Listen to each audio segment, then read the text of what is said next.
Welcome back to the Wealth Mindset. And today I have Rahim. Rahim, could you tell me how to pronounce your last name? I forgot how to pronounce Islam, it. Rahim Esmil. Islam. And Rahim is definitely one of the most incredible trainers in this our whole network. Rahim is a family man. He's been married, I think it's 20 something years. You have a couple of kids, and he has been in the financial services for more than a decade. And one of his areas that he specializes in is retirement planning and rolling over 401ks. In fact, he has done some phenomenal, and he has a bunch of software and a couple different things he's going to show us. Rahim, do you want to share a little bit about yourself first to our audience? Yeah, absolutely, Kerry. Thank you for having me today. And it's a privilege. I've been I've been now married about 25 years, and you kind of when you said that about the intro, that's one of the main reasons I got into this industry. My wife and I about roughly about 19 years ago, we're living paycheck to paycheck out here in California, and when you're living in California and living paycheck to paycheck, it's not a fun trip out here. So we knew we didn't want to raise our family that way. We were looking for better opportunities. I was in the IT sector. I enjoyed it. But end of the day, financially, I wasn't going to get to where I want to get in life. So somebody introduced me to the financial industry. I fell in love with it. One of the reasons I got better at the retirement planning is that unfortunately, less than 10% of people in America aren't actually tracked for retirement.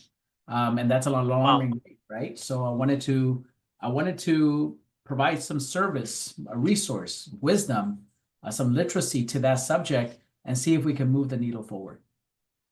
Wow. Thanks, Raheem. Yeah, I mean, I have been looking at some of these stats, and I know that I think the average American retirement saving is 187,000. That doesn't last, very long. And apparently, 11% of people over 75 are targeted to go back to work, or right now are in the working population. So people have run out of retirement in 10 years time, what they plan, because of inflation, different things have happened. Why is it critical for someone to plan for retirement early? So say someone's younger, why is it critical to plan for it early? And then I'll ask you another question related to our older population. Well, look, end of the day, when it comes to savings, as Americans, we don't broadcast that. You don't see flyers, you don't see billboards about saving, saving, saving. Savings in a lot of cases is not sexy. Let's be honest here, right? So what ends up happening is that most individuals are going to work, there's what's called the 40 rule, right? You work 40 hours a day for 40 years of your life to retire with 40% of your income. So in those 40 years, if you enjoy what you do, you're a teacher, you're working in government, you're working whatever, you're enjoying your life. That's wonderful. Continue doing it. But at some point in your life, you're not going to be able to continue doing what you're doing because newer people are going to be coming into the occupation stuff. That's why you want to plan for your retirement, because once you're done doing what you love, you want to have enough money to take care of you for the rest of your life, right? So that's one of the main reasons why you want to plan for your retirement. You don't want to be that stat of 40%, which is basically Social Security, that you're going to rely on. You want to rely on 100% of your income. So that 60% is your responsibility. And let's make sure that we could do whatever we can to make sure we understand that 60% responsibility and help you get there. Thanks, Raheem. I'm in healthcare, and one of the things that I see often in healthcare is that we have patients that are struggling financially. They're unable to, you know, pay for their meds because some of Medicare sometimes does not cover all of their meds. The insurance sometimes does not cover all their meds. If they're on Medicaid, it's even worse. If they get admitted to a skilled nursing facility, it really doesn't cover that much. So people have to kind of figure out how to get food, or if they're renting, all those different things. So there's a major shift where they may have had like a really good job early on in life, and then they're in a situation where some medical situation had made them bankrupt. Tell me about in terms of retirement planning, in terms of that, in terms of kind of like long-term planning and stuff. How would someone safeguard themselves? Well, that's a very good question. It's actually a loaded question. And I don't believe, just me doing this for 19 years, that one product will be a solution for all of it. You can't be. In my humble opinion, you need different strategies.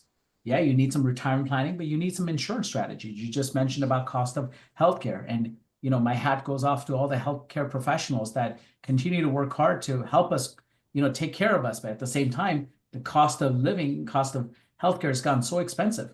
So I definitely feel you. You're going to have two choices when it gets to, if you don't plan ahead properly, someone else is going to plan for you, which is really the government. Government's going to give you the basic essential things to take care of you, right? Thank God for that.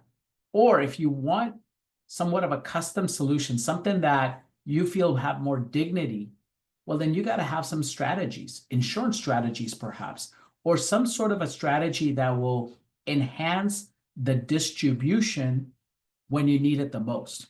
Because let's be honest here, Carrie, all those people, and I know you're in the nursing profession, if you interview every person that is unfortunately sitting in a bedside or comes to a clinic or whatever the case may be and say, did you know you're going to be in this situation 10, 15 years ago? They will all say, no, nobody plans to be sick.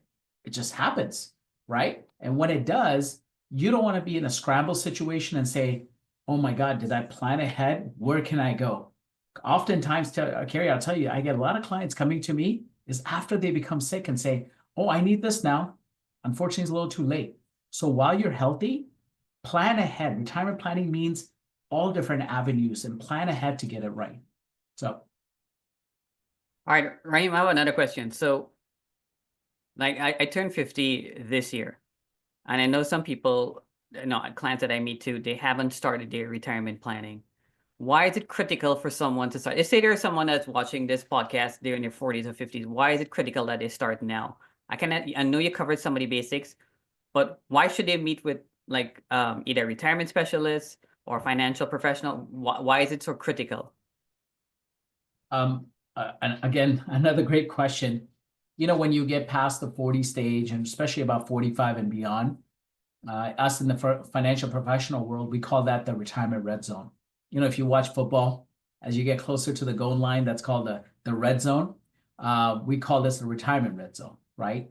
The clock is working the opposite way. When we're in our 20s, we got decades, 3, 4, maybe if we're lucky, 5 decades to get to that retirement goal. Are we really thinking about the future? Most people are not. When we get to our 40s, we're down to about maybe 2 decades. If you want to stretch it, you get to about 3. Well, you got to ask yourself, a lot of people are catching up in those 30 years. Now, do you want to do it off a chance and say, hopefully everything will go as well? But maybe perhaps you can get a professional to help you out. I'll give you an example. Tomorrow, in my house here, we're going to have our air ducts cleaned. Now, when I spoke to the gentleman, I'm like, how are you going to do it? He goes, well, we got this vacuum system and this and that. Honestly, I have a vacuum of my own, and I could probably get in there. But do I have confidence in myself that I'm going to do it right? Probably not. Am I probably going to damage some things? Probably. But you know what? We could try to do this do it yourself. But why not sit down with a professional and say, listen, I'm here. I want to get there. What is the simplest way I can get that? In my humble opinion, interview a few people, right? If you're going to get something done, you're going to get some car work done. You want to get some housework done. What do? You normally interview a few people. Retirement's the same thing. Interview with a few people. Don't settle. And just say, hey, you know what? Let's see what you have to offer, and then kind of go from there. But that retirement red zone is critical. By not doing so, guess what? You're adding another decade to your work life. Many people don't have that. Whether you have the drive or not, chances are where you're working, they probably don't want that older person working there anymore. It just more becomes a liability than anything else. Yeah, true. I know before I met with someone, so my wife and I, we met with a planner, and that was many years ago, and that cost. And then we met with Caitlin, which the cost is free, and then you're a financial professional as well, and I am one too, and we meet with people for free.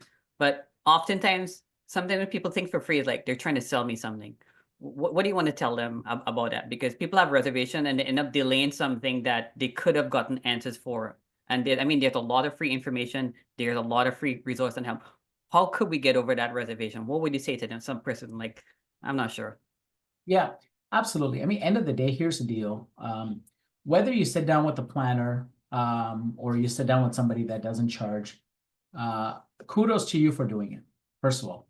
End of the day, I don't think there's a price that you could pay on your retirement. That's not, enough. You definitely want to do something on that.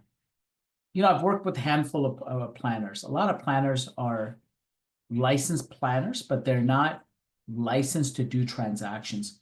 So as they sit with you, what do they usually do? They plan something out and then they go and ask you to go sit down with a financial professional who are licensed, maybe in the health, life and health side, or maybe in the security side, to actually go do the transaction. Well, the way we do in our business here, because our bottom line is to educate consumers without looking at their net worth, we don't want that, or at least I should say, I don't want that ability to say, well, Raheem, instead of me paying that $1,000, I'd rather put that $1,000 in work. So the way we work things is that instead of working with that planner, we go directly to the insurance side of things, or whether it be the investment side of things, and sort of cutting out that middleman, so to speak, right? That's the whole idea.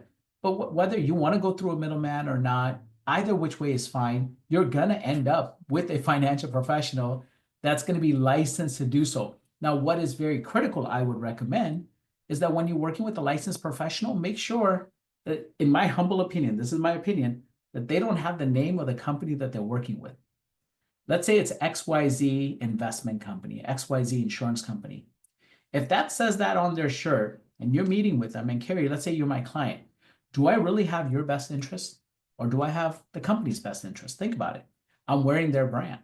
So the way we work things, the way I've been the last 19 years been doing this business, is that we're a broker. So we work with 30, 40 different companies out there. And when we sit down with consumers, we have our clients' best interests in mind. We find out what they need, then we go back to the lab, do some analysis, and come back with the right program for individuals. That's what I think is critical. I don't think the planners are critical. I think it's having a broker on your side that could do the research for you and come back with proposals and go from there. It shouldn't be just, here you go, one size fits all. It should be a customized solution, a tailor-made solution. Yeah, I really like that explanation too. I think for me, how I understood it and how I do explanation, especially with some clients, is that if you work with a particular carrier, or if it's an insurance company, that is an employee, so they get a salary and they get commissions off of that sale. When you work at a financial professional, they're looking at all the different companies. They're looking at the best deal for you, because they could get one product from one company, another product from another company. It doesn't matter. It looks at getting the best needs of the client. So, all right. I just want to switch here to looking at some of the common mistakes people make when they're contributing to a 401k. Mhm. Oh, let me get into that. Yeah, So, sorry. What are the common mistakes people make? what are the common mistakes? I thought there was a follow-up question to that.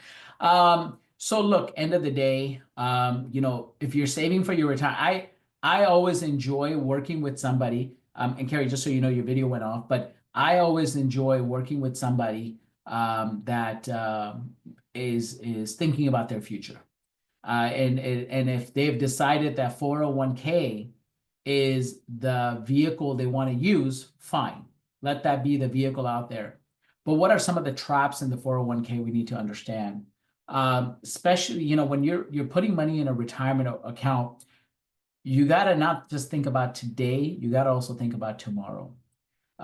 Most accountants, or I should say most tax professionals you're going to sit down with, when we sit down with our tax professional, number one thing we ask our tax professional is like, hey, listen, I want to get the biggest deduction. I don't want to pay a lot of taxes. So what is your tax professional going to say? Well, listen, maximize your 401k, maximize your IRAs, right? But are they saying, the follow-up question to that is, okay, I'm going to go ahead and do that, but how does that affect me in the long run? 10, 20, 30 years from now, when I pull that money out, at what tax rate am I going to be pulling out? Don't be surprised that they're not going to give you an answer to that. You know why? Because the IRS hasn't told them what the tax rate's going to be. The IRS only gives out tax rates for the first couple, this year and next year, right? They don't go out 10 years because they don't know what the state of the country is going to be. So I see a lot of people when I sit down with, they'll tell me, Raheem, I'm max contributing into my 401k. Now I'm proud of the max word. You should be maxing your retirement. But then why a 401k? Hasn't somebody else sat down with you and said, let's figure out another vehicle out there? Is there a tax advantage vehicle that maybe you need to blend some of that money into and have that aspect of it? Second aspect of it, look, when 401k started back in the 70s, the way employers kind of moved away from pensions to 401ks was that they were giving contributions. They were matching your contribution, and those were fine. They'll give you a 5% contribution, 10% contributions, and sometimes whether you put money or not, they will contribute money. That would be fantastic. But Carrie, you know what I've been noticing now is a lot of those contributions are drying up. And many of those companies out there don't actually put anything in there, or they'll give you 50 cents to every dollar. Now think about it. You're putting away money today. Let's say you put it in $10 into a 401k, or let's just say $100 into a 401k. I'm going to give you an example. And that $100 over time in the market, 10, 20 years, grows to $1,000. That $100 that you put in there, let's say you have a 25% tax bracket, you got a $25 deduction on that $100. That's how deductions work. But that $1,000 in the future, when you start pulling it out, and let's say you're still at that 25% tax bracket, which we have no idea if you will be, well, 25% of 1,000 is 250. So Carrie, does it make sense to you to save $25 now to pay $250 later? That's one of the traps people get into, is they don't understand. They're maxed. They're getting the deduction today. It's like instant gratification, but they don't understand that Uncle Sam wants the amount from the top. The other aspect of it, a lot of people don't understand how taxes work. I've sat down with many people out there and they'll say, well, when I get to retirement, my tax bracket's going to be lower. And I always ask them, explain me how. Because when a person retires, they're still going to need the same income. Chances are they might still have some sort of a mortgage or some sort of a rent, bills, whatever the case may be. And especially with inflation, as costs are going up, chances are when you retire, you're going to need more. That means you're going to draw more from your retirement. Well, when you pull money out of retirement, it comes out as ordinary income. So guess what? You're back to that tax bracket that you were fearing anyway. So be careful if when you're listening to this and you're like, oh, I had no idea. Well, now you know. And let's figure out maybe a way of shifting some of that tax deferred contribution to maybe a tax advantage. And again, if you don't know what I'm referring to, this is where you sit down with a financial professional to learn about those things. We definitely teach those things in our financial literacy classes. Yeah, thanks, Raheem. I really appreciate that explanation. I was just thinking about someone that didn't know anything about the 401k because there was a time that I contributed to my 401k and I never looked at it. I literally was told to contribute to it and just forget it. So I did that. I never looked at indices. I never looked at how much it grew by. Could you explain some of the basics of the 401k? Like, Absolutely. you contributed, comes out of your salary, it's not taxed, kind of how all that works. Yeah, so absolutely. I mean, you brought up a very interesting point. Most people, when they sit down and do their 401k, their HR representative sends them a packet and they fill it out. They give them an 800 number if you have any questions. Most people perhaps call or whatever, and they select the investments, right? And guess what? Years go by and they never recheck on the investments. Most people also don't even open up their statements to see what's going on. And one of the things that I tell all my things is every statement should be opened up and you should take a look at that rate of return, see what's going on in there. And if there's any reallocations that we need to do, look at different allocations out there that say, hey, should I be shifting my funds? Because end of the day, you started with something. Perhaps there's a better investment that maybe some of the new money, maybe the old money, you want to leave it there, but maybe some of your new money needs to go in there, right? That's the whole idea. Investments do change and they change quite often and frequently. So what you want to do is, if you don't have the time, again, work with your financial professional and say, hey, can you do me a favor? Can you take a look at this 401k allocation form that I have? Can you give me some ideas? What should I do? These are the things that I believe in. Can you tell me if I'm in the right investments? And your financial professional should be able to take that look at that glance and say, here's some of the options, or at least lead you to the right way. Thank you, Raheem. I know for some people that just contributing at 401k is probably that's the easiest thing. And like, what, I don't want to think about it. I just want to do that, and I'll just max out. I'll probably max out as much as as much as my employer maxes, and even go further. Now, what could you explain the benefits of doing an employee match and why it's not advisable to go beyond that? Well, That's a question that comes up a lot when it comes to contributing into your retirement. I love the word max, but does it all have to be in one vehicle? It's a question you need to ask. And in that vehicle, should you also diversify, right? I think the golden rule these days, what people I've been seeing a pattern, which is making sense to a lot of people, is they look at what the employer's matching. If the employer's matching 5%, 10%, let's say you put that in there to get the maximum contribution. It's free money. You might as well get it. When I say free money, don't assume that you don't have to pay any taxes. You will have to pay tax on all the money that they're giving you. But let's say the employer's matching 5%, you put in the 5%. But you have an appetite to put in more, right? You have a hunger to do more contributions. Well, look at other vehicles out there that perhaps you could use, put it into a tax advantage vehicles.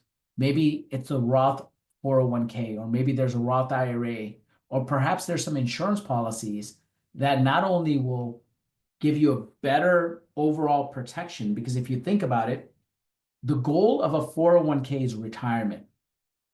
Well, what if you could have a program that has a retirement and insurance built in together? So a lot of companies are looking at diversifying their contribution to say, I'll max out the contribution that my employer is giving me. So if they're giving me 5, I'll do 5, 10%, but that 20% I was thinking of doing, I'll take that other 10% and put it into a tax advantage strategy. Now, Roth may or may not work for a lot of people, but that's why a lot of people are looking at insurance-based investments that allow you multiple benefits, including some living benefits that potentially could help you in the longer run of your life. Oh, thanks, Raheem. I just want to switch to like there's a population that's going to be looking at this that has they have 401k accounts that are older. So that means that they had a previous jobs, they have a 401k, and they're looking to maximize, because I know that people that have left money, they've actually suffered losses. I have a couple of friends, my wife too included. She had lost a significant amount in during the 2008. And I know what we that's actually personally what we did. That's right after we met with Caitlin. She took her money and put some of it into annuity. The annuity that she picked, she got a 10% growth, and that year she got 10% bonus, and she got a 20% growth. So she ended up with 30% return on investments. I know not every annuity would get that depending on the year, because the year that it crashes, sometimes it comes back up and all those different things. But I wanted to kind of explain what someone could do with their old 401k. Absolutely. So end of the day, look, this is your asset, you know. If you think about most people outside of perhaps their property, if they are homeowners, their next biggest asset that they have is their retirement account. And some people, gone are the days that you work 30, 40 years for the same employer and then you retire. Those days are behind us. So most people have 3, 4 different 401ks. Now you can leave those 3, 4 401ks where there are, but I find that it creates a lot of more tasks to you that you got to keep an eye on everything.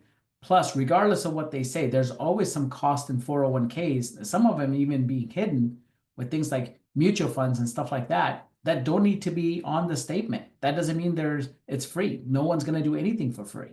So end of the day, if we could, salvage those 401ks by consolidating them into one vehicle and moving them into maybe like an IRA, so it's still a retirement account, but now start safeguarding it. Because look, let's say you're happy with some of your old 401ks and you got maybe 10, 15% rate of return. Or this year, the retirement's been fantastic. Some people are in definitely double digits and maybe even higher up the 20% range. Wonderful. What happens next year if the market takes a swing and you lose some of that? Wouldn't it be awesome if there were a way to preserve that? So a lot of people, the rule of investment is very simple, right? You buy low, you sell high. So right now, if the 401ks are high, markets higher than ever at time of this recording, which is December 5th, 2024, markets higher than ever, right? Well, what if you hit the pause button or exit button and you roll over those 401k into an IRA. Now, that doesn't cause any kind of tax consequences because you're going from a like to like vehicle, 401k to an IRA. A lot of people think, oh, if you do that, you're going to have to pay taxes. No, you don't. You go from that, but then you secure that IRA and maybe into an annuity. Well, the advantage to the annuity, especially some of the annuities that we work with, is that whatever your gain is that year gets locked in. So let's say, you have, I don't know, $250,000 in your 401k or 100,000, whatever that number. You said that one client, most average is $180,000 in their retirements. You roll that over, that $180,000 is protected. If next year there was a market down, you're not going to lose money. Well, in a 401k, you would have, because unless you hit the exit button, it's still in the investments that would potentially go down. What if the market did good again? That gain will get locked in the following year. So more important, Carrie, is not the rate of return people need to look at. More return is the return of their money, which is basically saying, as I get that rate of return, am I locked in? And go from there. Because just like your home, that you have some insurance strategies to protect your home, like a homeowner insurance policy, or your car have a auto insurance policy. What do you have for your retirement? Do you have any kind of insurance strategy? That's where annuities come in, right? And bring those strategies in. Right. I mean, you hit on a amazing point there. I just want to clarify something too in terms of this 401k. So basically, what I'm understanding too is that our 401k is more or less tied to the stock market. So it is at risk. So that's why people suffered losses in a couple of years, 2008 being a year where 32% some people lost 32% and more. The average was 32%. That means some people lost more than 32%. And in 2022, some people lost again. So with I just want to switch to annuity. So the annuity is similar to like a pension plan. The pension, the company protects it. So with the insurance company saying like, we're going to protect it for you. So you'll never go below what you invested. Could you explain some more detail on that for us, please? Well, you brought up a very good and important word, pension, right? Pensions were fantastic. I mean, listen, if you're lucky to work at a company that provides a pension, my goodness, that's great. Less than 5% of Americans out there have a pension. So pensions are the thing of the past. And the reasons why so many companies are not having pensions, because those were employers' responsibility to the employees. They had to manage it. They had to make sure they're selecting the right companies. They paid whatever they had to do, the fund managers and stuff, to make sure it's going well.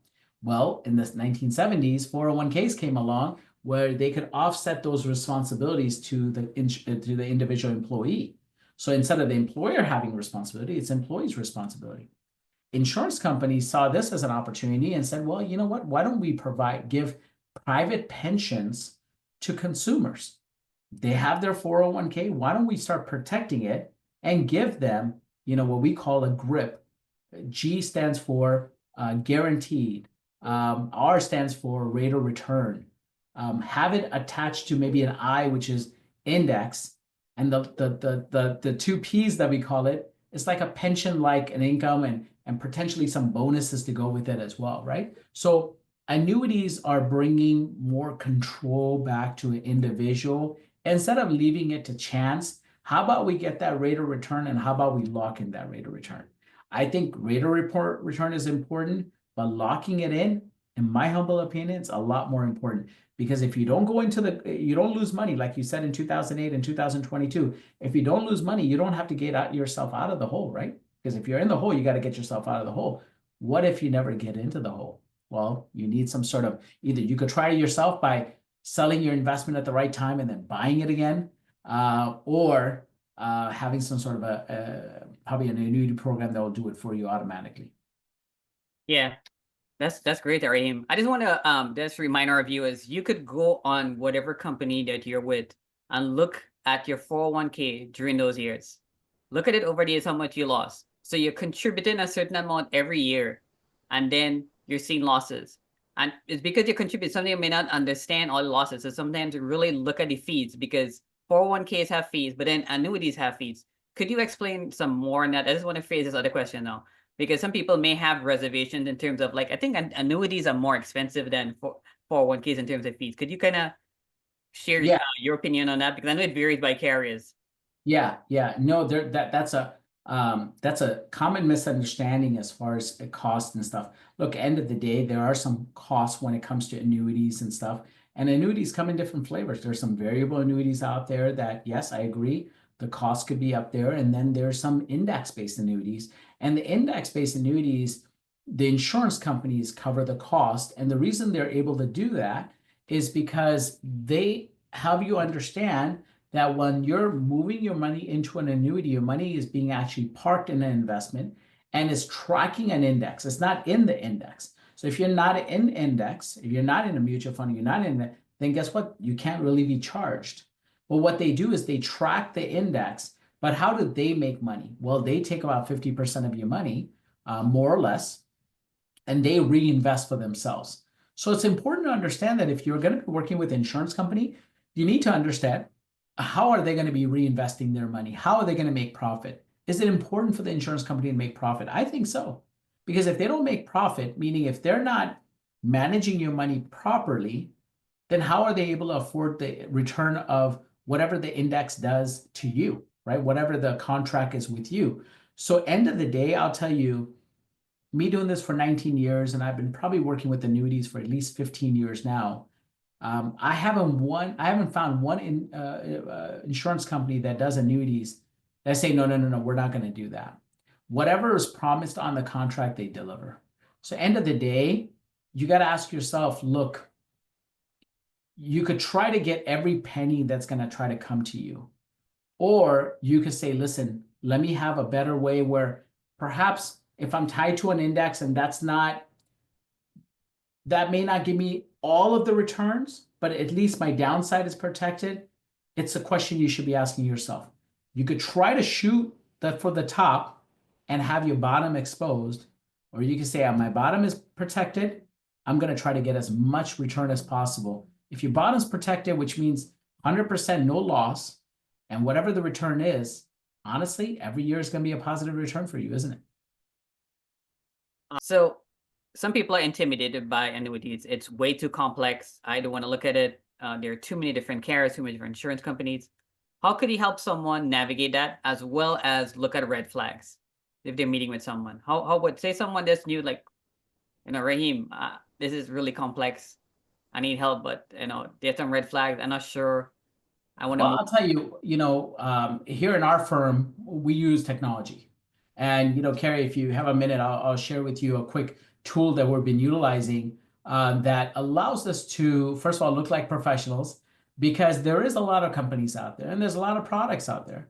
So when an individual needs something, we find out, we do a financial need analysis, find out exactly what they need. And when I say when we go back to the lab, we use software to find out and come back with some options for our consumers. So I'm going to share my screen and I'm going to show you a quick example of some of the ways I do it. Now, one quick disclaimer. This is a recording of December 5th, 2024. I'm not suggesting a product here. I'm just helping you understand a technology could be our friend, could be utilizing it. So again, programs change all the time. So I'm not here to say, well, use this program. No, I'm just saying in this example, this is particularly the case. So one of the things that we do is, we find out if the client wants lifetime income or if they want accumulation. So let's say we have an individual, we just Could I use make up a client for you, Raheem, so that you yeah, could? All I right. use this particular one. I figured a person named Muffin. Yeah, let's go with Mr. Muffin. Muffin, and this person's 40 years old and has $150,000 in a 401k. I just wanted to use a typical example. This is, again, this is just an example of an individual that has $150,000. It's carefree, doesn't want to think about it anymore, just wants to put it away and they don't want to add any more money into it. They don't want to really think about it. Maybe they're married and they want to think about their spouse, and the spouse, let's say it's also, I don't know, 40 years old as well, right? So in this example here, let's say the person's like, Raheem, at 65, I am done. I do not want to work and I want to start thinking about my future. Remember, I told you, once you pass 40, you're starting to get into your retirement red zone. So here, when we hit the next button here and we want something stable income, we want some predictable income. And that's one of the things I'll tell you, Carrie, that less than 5% of the people out there in America actually know what income they're going to be getting. And let's say they want only A-rated companies. They want to, maximize their thing. Well, this software is going to say, based on that $150,000, putting it in and not worried about it, just leave it alone, forget about it. There's some programs out there that potentially can give you bonus. And again, I'm not using companies here, so I'm going to kind of share the thing. But there, the first company is going to say, well, we're at 65, this person will get $2,922 a month. Every month they're going to get, and this is joint income, that if something happens to the spouse, whoever's account it is, the other person's going to continue getting money. Again, if you're sitting in a 401k, if you try to do this, you're not going to be able to get a precise number. This is a guaranteed number. You're not going to get a precise number of what you're going to get a projected income. And guess what? That based on projected income is on you. Well, what if you get that income and you pass away? The spouse doesn't get income anymore. They get a lump sum of money and now they need to defend for themselves. Here, where we could have that worry-free and say joint. Let's say one spouse passes away, but the other spouse passes away 20 years later. They'll continue getting that income for the rest of their life, right? So that kind of gives you an idea about joint income. It tells you about fees. It tells you about different things out there as well. Let's use a different example. Let's say a person's like, hey, I'm 40 years old. I got a long time to go. I want some protected growth there. I have 150,000 in there. I'm not really going to add more money to it. Let's just say they're using different vehicles out there. They want something with no fees, right? They're really sticklers for fees. I get that. They want to have an ability to, in the future, actually, in a lot of cases, because they're under 60, 59 and a half, they're not really going to touch their money. So I'm going to say no plans to touch the money. And let's say they want to just have it invested for the next only 10 years. And after 10 years, when they go from 40 to 50, they want to reallocate to something else, right? And let's say they want some creative stuff. They want to have some creative ways of investing. And again, let's say they want to stick to maybe A+ company or A companies that are on that part. If you're taking a look at it here, it'll come down. Again, I'm not here to plug in any company, but some people says, well, annuities don't grow that much. Well, take a look at this. Here is an example of an average rate of return for this particular program is about 14.64%. So this particular individual investing in this vehicle could potentially have, a great rate of return, and it could be invested annually, biannually, whatever the case may be. So there's different examples here, right, of what a potential individual can do to go from there. And guess what? They're tied to indexes like Barclays or JP Morgan or BlackRock. These are fund managers that have done a great job, and there could be potentially in annuities, right? That's a whole idea. And then as you sit down with your financial professional, they'll explain you, what does these participation rates mean? How can an investment have a 210 or 160 or maybe 115% participation rate? Depends on the program. It all depends on the program. So I just wanted to share with you a little bit about that portion of it as far as how. Could I ask you one more question? Like, say Mr. Muffin wants to see the numbers. He wants to see sort of like, I want to see the projected growth, what the numbers would look like on an illustration from age 65, what it would look like. Yeah. So, and some companies will say, maybe I don't want biannual, I just want annual income. So for example, again, I'm not plugging here a company, but this particular things, let's take a look at an illustration where this person puts in 150,000. The coolest thing about the guaranteed, they're not going to lose a single penny. I love to show that, but potentially if they're growing their account, that 150, 10 years from now, potentially could be $454,000. That's a 4x. That's, they more than doubled their account value, right? And have an ability now 10 years later, take that 542 on the 11th year, take that 542 and reinvest it somewhere else and get additional whatever rate of return. programs only get better and better over time, right? That's a whole idea right there. So yeah, we Age definitely 65. How much would this Mr. Muffin have? 65. So 65, this particular person doesn't touch If it at all. retiring, yeah. 2.6 million. So you're saying if they put in $150,000, the software is They telling left you it in this it's vehicle, and projected. this, yeah, and this vehicle Didn't touch performed. it. Yeah, if this vehicle continue to perform, go this way. Me being doing in this business, if we pick a program and it's a 10-year program, in 10 years, I'm gonna shop around and see if I can find a better program. Because again, annuities also get better. So I don't really recommend my clients to stay in the same annuity for like 20, 30 years. If it's going well and they're loving it, great. If there's nothing better, great.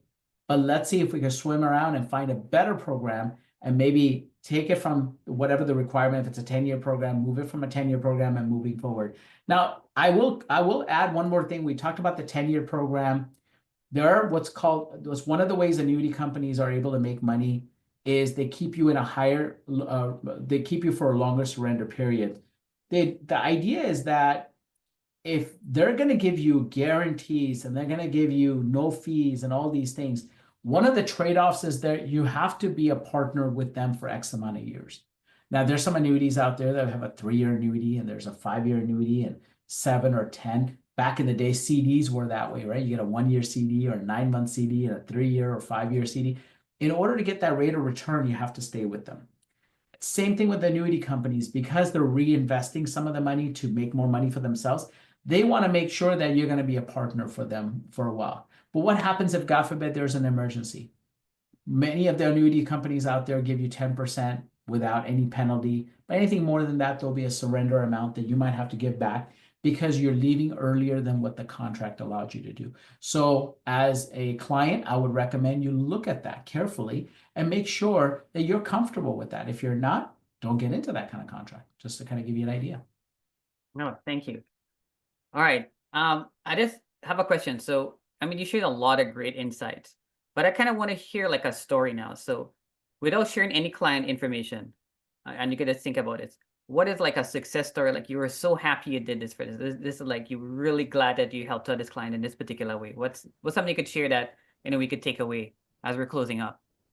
End of the day, I mean, there's so many stories, but I'll tell you, I mean, um, one of the clients I helped out, it's when her husband passed away and actually left her about $1 million in retirement money.